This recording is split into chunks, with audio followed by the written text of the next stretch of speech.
Case number 2, the real hourly wage. Meet Priya and Marcus. They're both 31 years old. They both work full-time office jobs, and on paper, they earn almost the exact same salary, $62,000 a year each. If you only looked at their offer letters, you'd assume they were living nearly identical financial lives. They're not.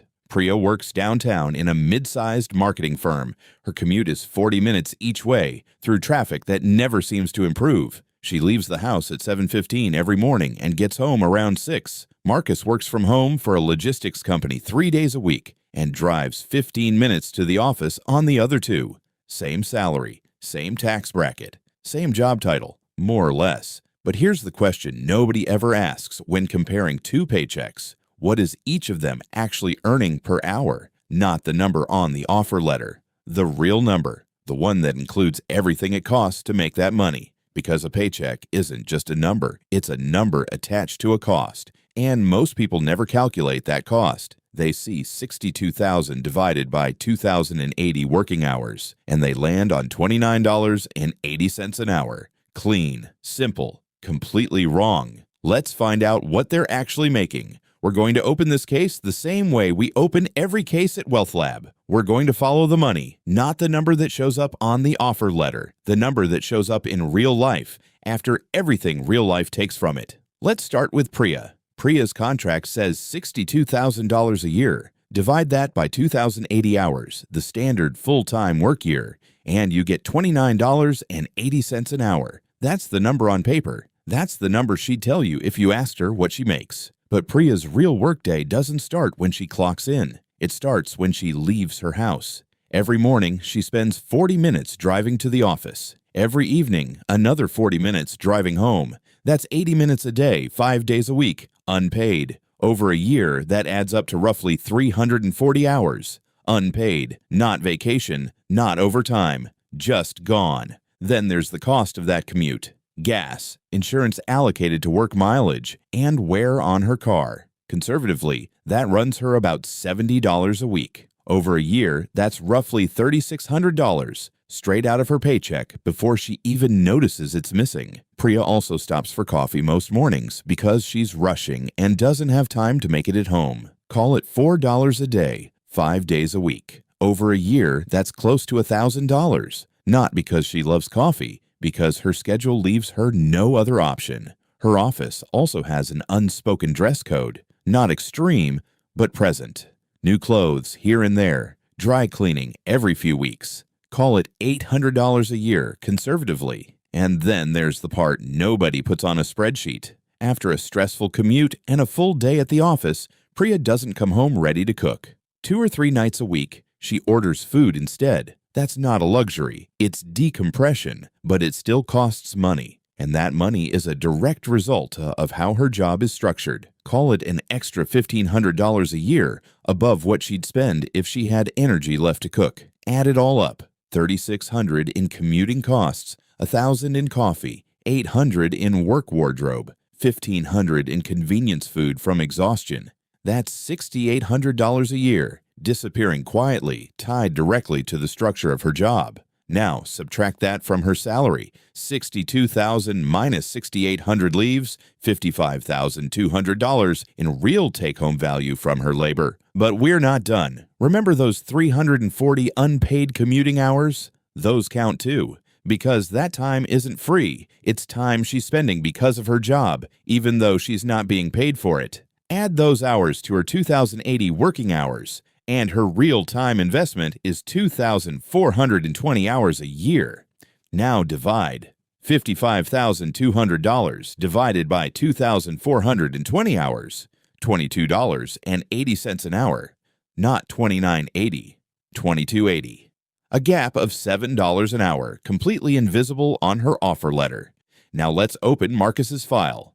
Marcus makes the same $62,000 a year, same $29.80 on paper, but his job looks structurally different in almost every way that matters. He works from home 3 days a week. On those days, there's no commute at all. On his 2 office days, it's a 15-minute drive, not 40. So instead of 80 minutes a day, 5 days a week, he's only commuting on 2 days, 30 minutes total. each of those days. Over a year, that's roughly 60 hours of commuting. Compare that to Priya's 340, a difference of 280 hours just sitting there unclaimed. His commuting costs are proportionally lower too. Because he's driving less and driving a shorter distance, his fuel and wear costs run closer to $900 a year, not $3,600. On his remote days, he makes his own coffee and eats lunch from his own kitchen. On his office days, he still grabs coffee sometimes, but it's occasional, not automatic. Call it $200 a year, not $1,000. His office has a casual dress policy, and since he's only there twice a week, his wardrobe and dry cleaning costs are close to $200 a year, not $800. And because he's not arriving home exhausted from a long commute every single day, he cooks more often. His convenience food spending from sheer exhaustion is closer to $300 a year, not $1,500. Add up Marcus's job-related costs: $900 in commuting, $200 in coffee, $200 in wardrobe, $300 in convenience food. That's $1,600 a year, compared to Priya's $6,800. $62,000 minus $1,600 leaves $60,400 in real take-home value. Now factor in his time. 2,080 working hours plus roughly 60 hours of commuting gives him a real-time investment of 2,140 hours. $60,400 divided by 2,140 hours. $28.20 an hour. Compare that to Priya's $22.80. Same salary, same job title, same tax bracket, but a real hourly wage that's over $5 an hour apart. Over a full working year, that gap alone is worth more than $11,000 in value that Marcus is effectively keeping, and Priya is effectively losing without either of their paychecks ever showing it. This is the part almost nobody understands about income. The number on your offer letter isn't your wage. It's your gross revenue. Your real wage is what's left after every cost required to generate that revenue has been subtracted, including the cost of your time. Two people can have identical salaries and radically different financial realities because salary was never the full picture. It was only ever the headline. So why does this happen? Why do we only ever talk about the number on the offer letter? Because that number is easy. It's clean. It fits on a job posting. It fits in a conversation at a party. Nobody calculates real hourly wage before accepting a job because the math is inconvenient and the inputs are scattered across a dozen different parts of life. Commuting costs live in your gas receipts. Time costs live in your calendar. Convenience spending lives in your food delivery app. Nobody sits down and connects all three, but the gap doesn't disappear just because nobody's tracking it. It just becomes invisible. And invisible costs are the most dangerous kind because you can't fix what you can't see. This is the mechanism. Your paycheck advertises revenue. Your life experiences wage. And the difference between those two numbers is made up of every cost your job silently requires you to pay just to keep showing up. Commuting, wardrobe, convenient spending born from exhaustion, unpaid time. None of these show up on a pay stub. All of them come out of the same pocket. So what do you actually do with this information? Because knowing the mechanism is only useful if it changes a decision. Here's the realistic starting point. Before accepting any job or evaluating the one you already have, calculate your real hourly wage. Take your salary, subtract your job-related costs, commuting, wardrobe, the extra convenience spending caused by exhaustion or lack of time. Then add your unpaid time, commuting hours, to your working hours. Divide the adjusted salary by the adjusted hours.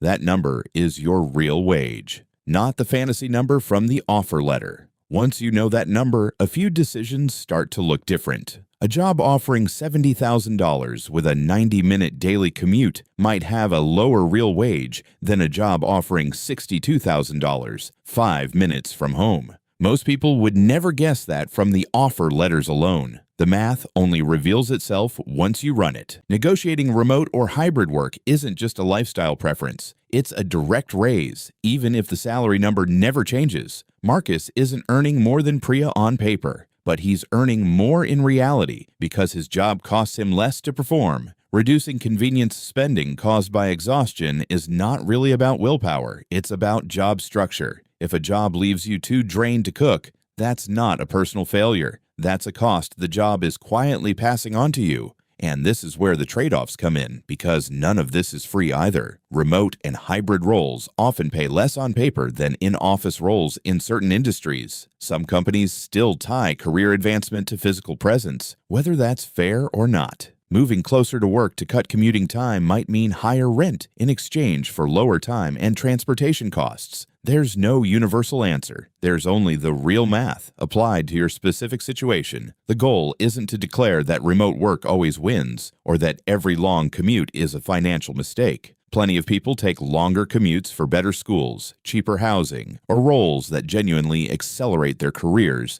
enough to outweigh the cost. The goal is to make sure that trade-off is a choice you're making with full information instead of a cost you're absorbing without ever noticing it. That's the real insight of this case. Your salary was never the finish line of the calculation. It was only the starting number. Every job comes with a hidden operating cost, paid in time, transportation, wardrobe, and the small decisions exhaustion makes for you. Once you calculate what a job actually costs to perform, you stop comparing paychecks and you start comparing reality. Priya and Marcus will keep getting raises over the years. Their offer letters will keep climbing. But unless something in the structure of Priya's job changes, that gap between her paper wage and her real wage will keep quietly repeating itself, year after year, invisible on every pay stub she ever receives. Somewhere between the salary you're offered and the life you actually live, there's a second paycheck. It's smaller than the first one, and almost nobody ever bothers to open that envelope.